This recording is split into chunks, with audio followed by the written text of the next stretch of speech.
चलते रहने की जिद, दृढ़ रहने पर प्रेरणादायक कहानी। अजय पिछले 4-5 सालों से अपने शहर में होने वाली मैराथन में हिस्सा लेता था, लेकिन कभी भी उसने रेस पूरी नहीं की थी। पर इस बार वह बहुत एक्साइटेड था, क्योंकि पिछले कई महीनों से वह रोज सुबह उठकर दौड़ने की प्रैक्टिस कर रहा था और उसे पूरा भरोसा था कि वह इस साल की मैराथन रेस जरूर पूरी कर लेगा। देखते देखते मैराथन का दिन भी आ गया और धायन की आवाज के साथ रेस शुरू हुई। बाकी धावकों की तरह अजय ने भी दौड़ना शुरू किया। वह जोश से भरा हुआ था और बड़े अच्छे ढंग से दौड़ रहा था। लेकिन आधी रेस पूरी करने के बाद अजय बिल्कुल थक गया और उसके जी में आया कि बस अब वहीं बैठ जाए। वह ऐसा सोच ही रहा था कि तभी उसने खुद को ललकारा, रुको मत अजय, आगे बढ़ते रहो। अगर तुम दौड़ नहीं सकते तो कम से कम जॉग करते हुए तो आगे बढ़ सकते हो, आगे बढ़ो। और अजय पहले की अपेक्षा धीमी गति से आगे बढ़ने लगा। कुछ किलोमीटर इसी तरह दौड़ने के बाद अजय को लगा कि उसके पैर अब और आगे नहीं बढ़ सकते। वह लड़खड़ाने लगा। अजय के अंदर विचार आया, अब बस और नहीं बढ़ सकता। लेकिन एक बार फिर अजय ने खुद को समझाया, रुको मत अजय, अगर तुम जॉग नहीं कर सकते तो क्या, कम से कम तुम चल तो सकते हो, चलते रहो।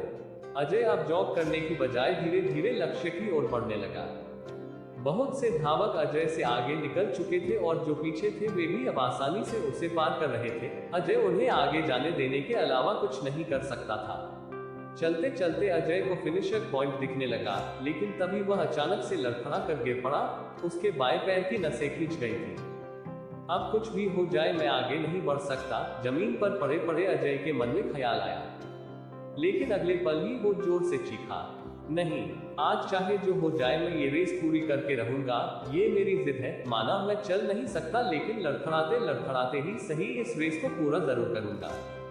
अजय ने साहस दिखाया और एक बार फिर असहनीय पीड़ा सहते हुए आगे बढ़ने लगा। और इस बार वह तब तक बढ़ता रहा जब तक उसने फिनिशर लाइन पार नहीं कर ली। और लाइन पार करते ही वह जमीन पर लेट गया। उसके आंखों से आंसू बह रहे थे। अजय ने रेस पूरी कर ली थी। उसके चेहरे पर इतनी खुशी और मन में इतनी संतुष्टि कभी नहीं आई थी।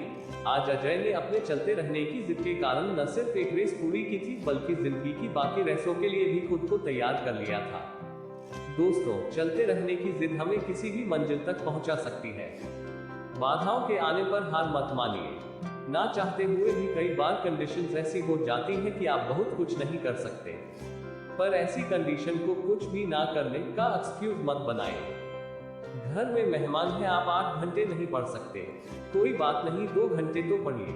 बारिश हो रही है, आप 10 कस्टमर्स से नहीं मिल सकते, कम से कम 2-3 से तो मिलिए। एकदम से रुकिए नहीं, थोड़ा थोड़ा ही सही आगे तो बढ़िए। और जब आप ऐसा करेंगे तो अजय की तरह आप भी अपने जिंदगी की रेस जरूर पूरी कर पाएंगे और अपने अंदर उस खुशी, उस संतुष्टि को महसूस कर पाएंगे जो सिर्फ चलते रहने की जिद से आती है।